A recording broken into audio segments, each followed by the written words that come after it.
wajibnya sholat. Tapi sebelumnya, seperti biasa, yuk mari kita ngopi, ngobrol perihal iman, ngobrol perihal Islam. Luar biasa.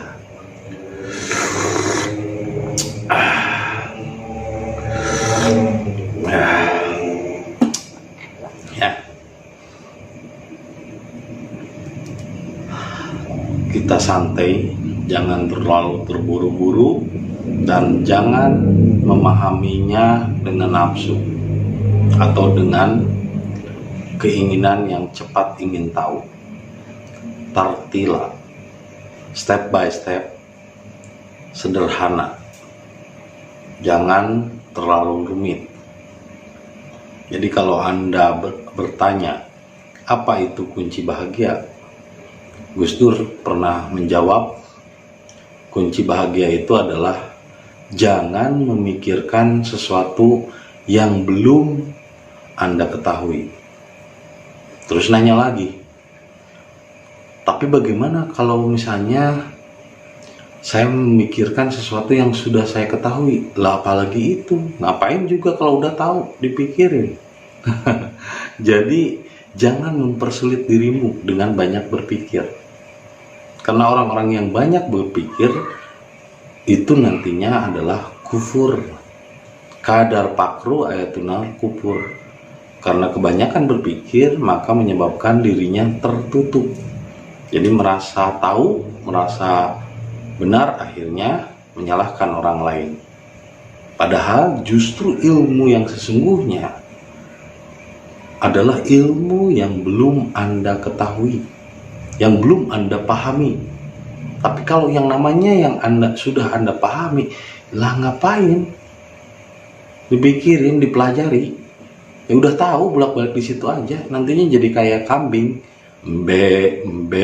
bolak-balik di situ aja. Yang diomongin cuma itu aja, nggak ada peningkatan pengetahuan. Nah inilah makanya saya akan menyampaikan tentang wajibnya sholat. Karena kebanyakan orang kan kebalik. Jadi sholat itu wajib. Nah kalau saya dalam hakikat kebalik, wajibnya sholat, bukan sholat itu wajib. Karena percuma orang melakukan sholat, wajib sholat, harus sholat, tapi nggak tahu wajibnya sholat itu apa. Bukan melakukan hanya rutinitas, hanya melakukan sesuatu yang rutinitas, sedangkan dia sendiri nggak tahu esensinya. Seperti misalnya beliau mengucapkan assalamualaikum, tapi dia nggak tahu esensinya apa, sia-sia. Atau seperti embe, diulang-ulang, tapi nggak tahu esensinya apa. Maka di sini saya akan menerangkan tentang wajibnya sholat, bukan sholat wajib, tapi wajibnya sholat. Wajibnya sholat itu apa? Kalau sholat wajib ya mungkin Anda udah tahu lah, di masyarakat juga udah umum dan udah nggak aneh lagi gitu. Kalau misalnya saya menjelaskan tentang sholat itu wajib, karena setiap muslim tandanya yaitu sholat. Katanya dikatakan as-sholatu imaduddin, ya kan? Sholat itu adalah tiangnya din katanya. Dinnya itu diartikan agama lagi. Padahal sebetulnya bukan tiangnya din. Imaduddin itu adalah mendirikan jiwa. Karena sholat itu memang berdirinya jiwa, bangkitnya jiwa. Aqimus sholat, makanya disebutnya juga dirikan sholat, bukan laksanakan sholat. Kalau melaksanakan kewajiban dan rutinitas, maka ayatnya tuh harus diganti menjadi bukan aqimuddin, aqimis sholat berarti, tapi laksanakan sholat. Tapi di ayatnya dirikan sholat, dirikan dengan laksanakan beda. Kalau berdiri berarti ada sesuatu yang sebelumnya tertidur dari makna yang sesungguhnya, di mana orang hanya melakukan rutinitas tapi tidak tahu makna sholat yang sesungguhnya. Wajibnya sholat itu apa? Sholat itu sebetulnya wajibnya adalah terhubung antar jiwa dengan Allah, bangkitnya jiwa. Aqimu sholat, dirikan sholat. As-sholatu imaduddin, sholat itu adalah mendirikan jiwa. Mendirikan jiwa, bukan tiangnya agama, tapi mendirikan jiwa. Jiwa itu harus berdiri, harus bangkit dan kontak dengan Tuhan. Itu wajibnya sholat, adalah terhubung dengan Tuhan. Ini yang harus Anda pikirkan. Jadi wajibnya sholat adalah terhubung dengan Tuhan. Karena sholat itu sendiri dari bahasa Arab yang artinya adalah hubungan dengan Allah. Nah sekarang kalau Anda melakukan rutinitas, tapi ternyata Anda tidak pernah kontak dengan Tuhan, tidak nyambung dengan Tuhan, untuk apa Anda melakukan sholat? Kalau seandainya dalam sholat Anda tidak terhubung dengan Tuhan. Wajibnya sholat itu kan terhubung. Supaya ketika kita terhubung dengan Tuhan, maka Tuhan akan merevisi, akan merubah sifat-sifat kita, sehingga kita tidak lagi memiliki kebencian terhadap orang yang tidak melakukan sholat. Karena itu kan kebutuhan pribadi, bukan sesuatu paksaan. Orang mau sholat, mau kagak, itu kan kebutuhan Anda. Itu kan memang, ibadah itu kan kebutuhan individu, kebutuhan dirinya, bukan kewajiban. Kalau ibadah dijadikan kewajiban, akhirnya ini menjadi seperti militer atau menjadi sekolah di mana harus dipaksakan orang. Seperti makan itu kewajiban atau kebutuhan sih? Kan kebutuhan. Orang kalau butuh, ya nggak usah kita maksain dia untuk makan.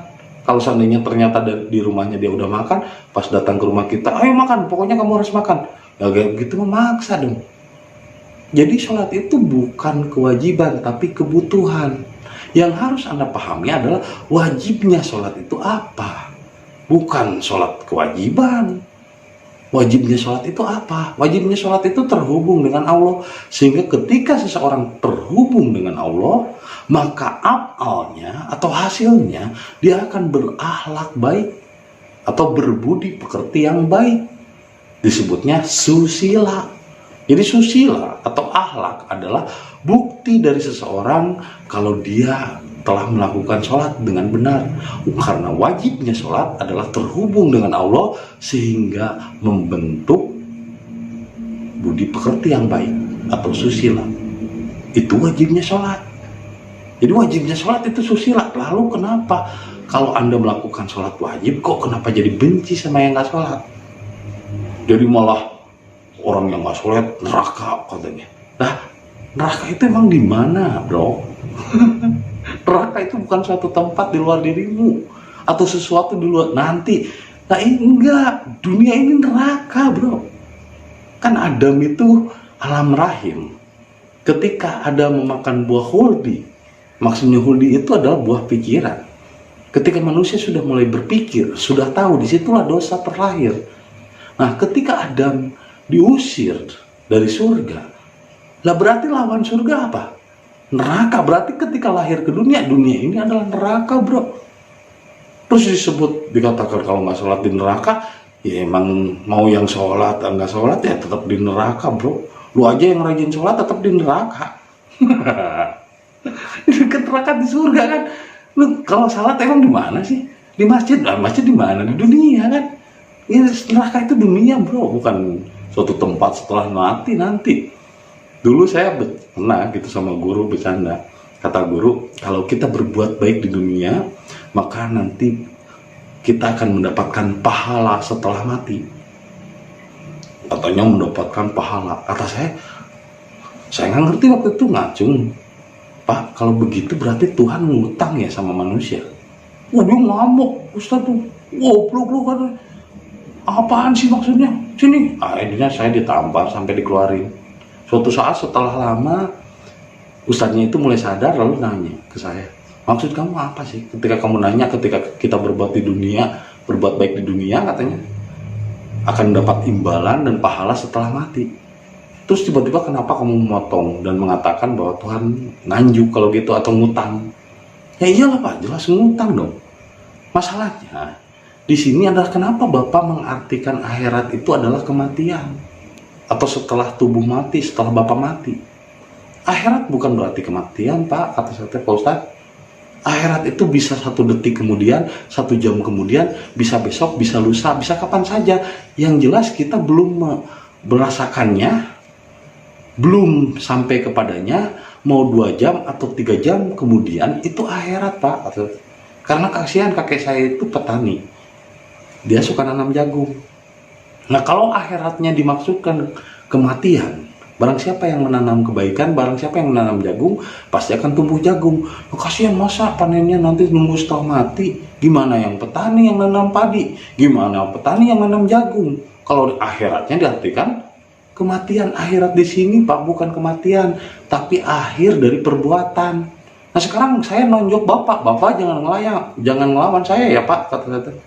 Bapak nanti nunggunya balasannya nanti aja setelah mati. Saya mau nonjok Bapak nih, mau nonjok muka Bapak. Oh, tawa Ustaznya enak aja, gua tunjuk lagi loh. Nah, berarti kan saya nonjok Bapak sekarang 2 menit kemudian, nggak nyampe 2 menit, 1 detik kemudian Bapak nonjok lagi ke saya. Nah, itu akhirat, Pak. Jadi apa yang saya perbuat balik lagi ke saya sendiri. Oh iya ya, ngerti juga ya, benar kata Ustaznya. Katanya jangan bilang-bilang ke murid yang lain, katanya saya mau menggunakan apa yang kamu sampaikan. Nyontek, bisanya cuma nyontek tuh, turut munding, gitu. Nggak bisa kreatif sendiri, punya pemahaman sendiri. Nah, saya itu dari kecil, dari zaman pesantren aja udah unik sebetulnya, memiliki cara berpikir sendiri. Dan orang aneh, kenapa sih selalu dikaitkan dengan akhirat itu dengan setelah mati? Kiamat itu selalu dikaitkan kematian, padahal kiamat kebangkitan jiwa. Padahal yang disebut neraka ya di dunia neraka, surganya ya rasa kita tenang, damai, tentram. Nah, ketika ada orang yang bilang barang siapa yang tidak sholat di neraka, ya emang di dunia lah. Yang sholat aja masih di neraka kok. Yang sholat aja masih di neraka. Bahkan ada ayatnya sendiri yang mengatakan wa makana sholatuhum indal baiti ila mukaan watas diatan padukul adzab bima kuntum takfurun. Dan sholat mereka di sekitar Baitullah dan menghadap Baitullah itu hanyalah tepuk tangan dan siulan, percuma, sia-sia. Maka rasakanlah ajab akibat kekufurannya sendiri. Jadi mereka yang suka mengajak neraka, kafir kepada orang lain, itu adalah tertutup pikirannya. Dan mereka hanya melaksanakan rutinitas tepuk tangan dan siulan tanpa tahu wajibnya sholat itu apa. Bukan melakukan kewajiban sholat, tapi wajibnya sholat itu apa. Wajibnya sholat itu terhubung dengan Allah. Nah, untuk apa Anda juklek-juklek melakukan apa sih namanya itu? Saya tidak menyebut sholat, itu namanya ungked, tradisi Quraisy. Kalau seandainya tidak terhubung sama sekali dengan Allah, kan itu cuma simbol aja. Allahu Akbar, ini simbol menyerah. Kan kalau orang ditodong menyerah begini, terus jaga hati, jaga pikiran, jaga hati, terus ruku, jaga nafsu, pikiran, hati, dan nafsu dijaga dan diserahkan sama Allah. Nah, kalau misalnya kita melakukan rutinitas tanpa tahu tujuan, itu sama saja kayak orang yang lagi gergaji. Dia gergaji kayu aja terus sih, Mang. Saya tanya, Mang lagi ngapain, Mang? Gergaji kayu. Iya, gue juga tahu sih gergaji kayu. Cuman buat apa sih? Nggak tahu, katanya. Saya diperintah oleh Tuhan aja untuk gergaji kayu. Orang bego namanya. Kalau dia melakukan rutinitas tapi tanpa tahu tujuan, wajibnya itu apa, untuk apa melakukan itu. Kalau nggak tahu tujuan dan makna yang sesungguhnya yang tuju, berarti Anda hanya melakukan rutinitas tanpa tahu tujuan. Ini jelas berarti ngambang, nggak punya tujuan, hidupnya nggak jelas. Nah, kalau punya tujuan, jelas kita bisa tahu wajibnya sholat itu terhubung dengan Allah. Karena sholat itu sendiri dari kata sholaya solu. Jadi ketika Nabi Muhammad Isra Mi'raj, Nabi Muhammad itu terhubung dulu dengan Allah. Itu yang disebut dengan Mi'raj. Itulah sholat. Bukan sholat untuk Mi'raj, tapi Mi'raj itulah sholat. Ini mah sholat buat apa? Pengen ketemu Allah. Ya ampun, sholat itu beserta Allah, meliputi dirinya, udah nyambung dengan Allah, sehari-hari udah senang dengan Allah. Nah, ini baru mau ketemu dengan Allah. Aduh, sholat buat apa? Untuk Mi'raj dengan Allah. baru mau ketemu. Lah orang udah tiap hari bersama Allah, ini baru mau ketemu. Kayak gini lah ibaratnya. Sholat itu kan simbol, ini kan menyerahkan pikiran, menyerahkan hati, dan menyerahkan nafsu. Karena 3 perangkat inilah yang menghalangi hubungan manusia dengan Allah. Dia baru tujuan, baru mau ketemu Allah. Katanya sholat untuk mi'raj, berarti baru mau ketemu. Kalau Nabi Muhammad kan mi'raj dulu baru sholat. Jadi harusnya mi'raj dulu barulah sholat, bukan sholat dulu baru mi'raj. Harusnya ketemu dengan Allah dulu, itulah sholat. Bukan sholat ingin ketemu Allah, itu mah jadi salah tuh. Jadi sholat baru ketemu Allah. Nah, harusnya ketemu dengan Allah, itulah sholat. Bukan sholat ingin ketemu Allah. Jadi kebalik sekarang, sholat ingin ketemu Allah ya. Jadi nggak nyambung. Ketemunya kagak pas begini. Allah Akbar, mikir juga ya gimana nyambungnya. Tafakur bi khalqillah wala tafakur bi datillah. Berpikir itu untuk urus dunia holako. Wala tafakur bi datillah. Jangan berpikir ketika kontak dengan Tuhan. Jadi sholat dengan Tuhan atau ketemu dengan Tuhan itu, mi'rajnya itu nggak usah pakai pikiran, nggak usah ngapalin bahasa Arab, apalagi harus seragam. Ya ampun, ibadah ke Tuhan kok diseragamin kayak zombie, kayak api. Apa aja ketika masuk ke dalamnya jadi lebur, jadi api. Nah, jadi ibaratnya kalau Anda sholat ingin ketemu Tuhan, ibaratnya Anda baca menu, itu kan simbol, itu baca menu, itu cuma simbol aja. Baca menu, cara membuat pizza. Tapi Anda belum tahu bagaimana rasanya pizza dan bagaimana bentuknya pizza. Ini orang syariat nih, ingin ketemu Tuhan. Jadi sholat itu untuk ingin ketemu Tuhan, tapi belum ketemu dengan Tuhannya, belum sadar dengan dirinya.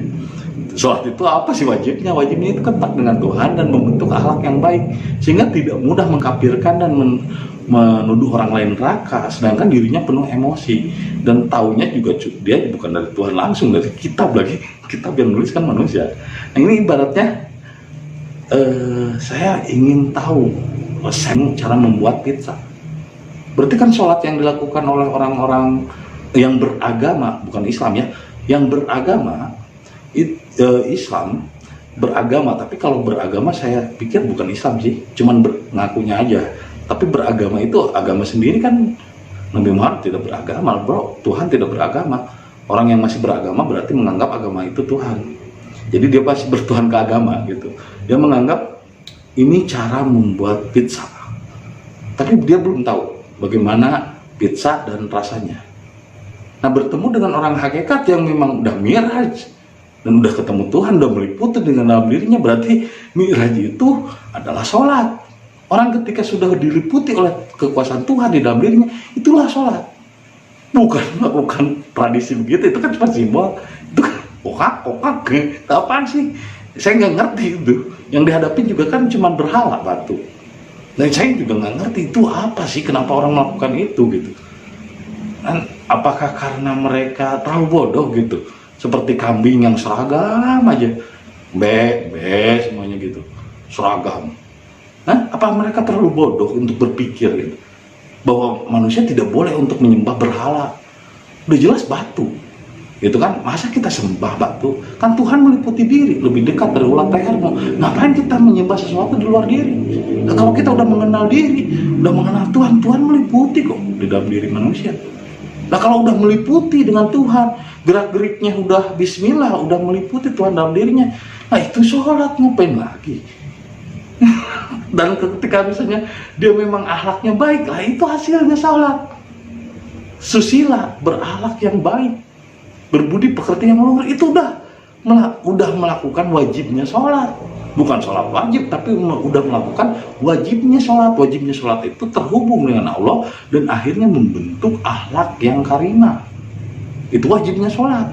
Nah sekarang orang melakukan rutinitas itu cuma baca-baca simbol, cuma baca menu cara membuat pizza. Dan dia bilang, pizza itu begini, didebatin sama yang beda golongan dan beda pemahaman.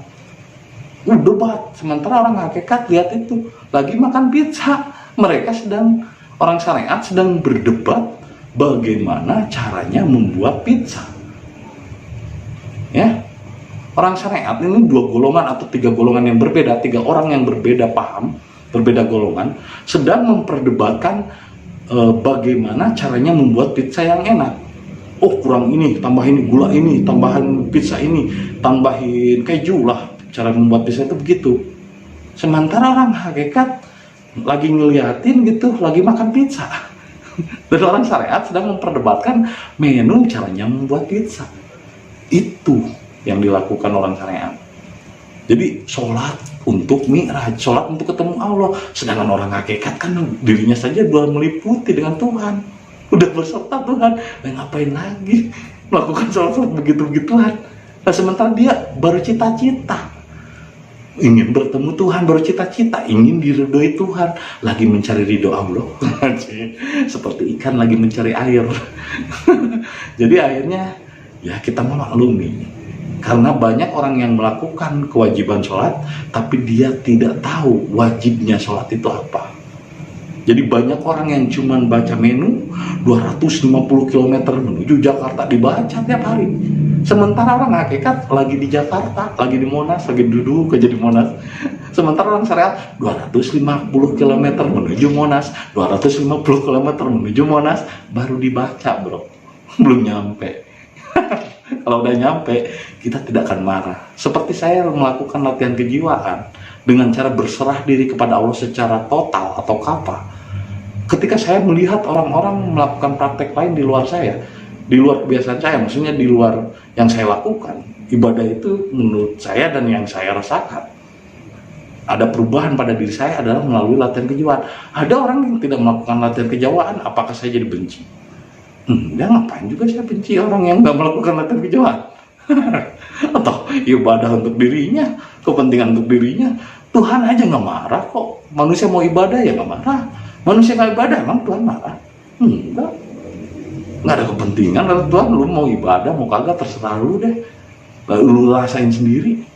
Nah, sekarang orang mau latihan kejiwaan mau kagak ya bodoh amat.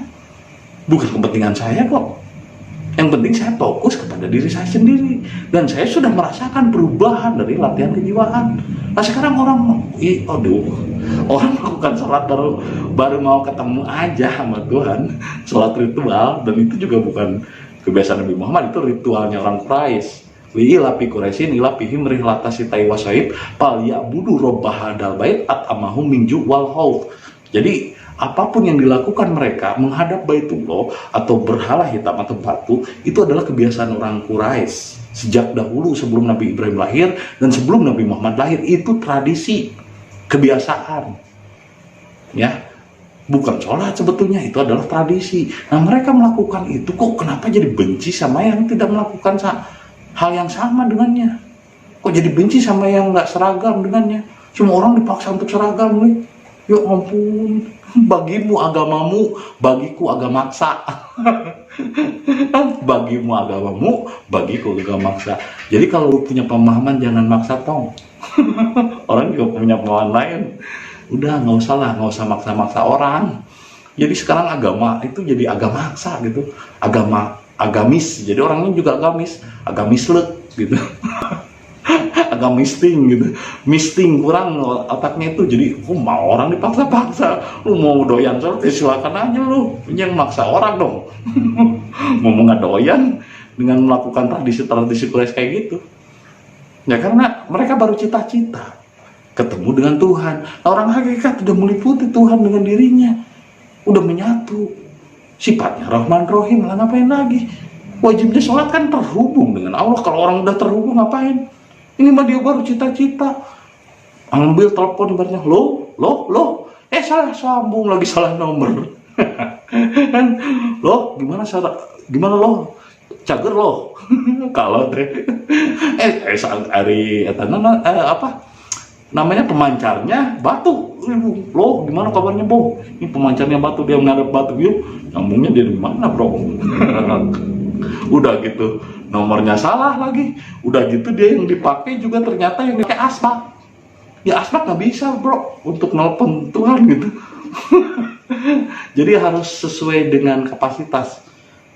Untuk kontak dengan Tuhan itu jiwa, tidak bisa kita mengkontak Tuhan dengan pikiran. Kalau misalnya begini masih mikir ya nggak akan kontak dengan Tuhan. Kapan kontaknya dengan Tuhan? Jadi wajibnya sholat itu adalah terhubung dengan Tuhan, dan orang yang terhubung dengan Tuhan akan memiliki sifat akhlak yang baik. Jadi dia tidak akan membenci orang yang tidak sholat, atau tidak akan membenci orang yang tidak sepaham dengannya, karena Islam itu tidak memaksakan. Lu kalau memaksakan orang lain untuk sepaham denganmu, berarti agamamu adalah agamaksa, agamisle. Jadi agamisnya agamisle, pikirannya agamisle, agamisting. Cobalah berpikir sehat, jangan memaksakan orang lain. Wajibnya sholat adalah terhubung dengan Allah, dan hasilnya membentuk akhlak yang baik. Jadi tidak membenci orang yang tidak sholat, atau tidak membenci mengajab orang-orang lain yang tidak seragam dengan. Itu saja yang bisa saya sampaikan malam ini. Semoga menjadi inspirasi dan hidayah bagi kita semua. Terima kasih atas kesetiaannya menonton video saya, dan saksikan video-video berikutnya. Assalamualaikum warahmatullahi wabarakatuh.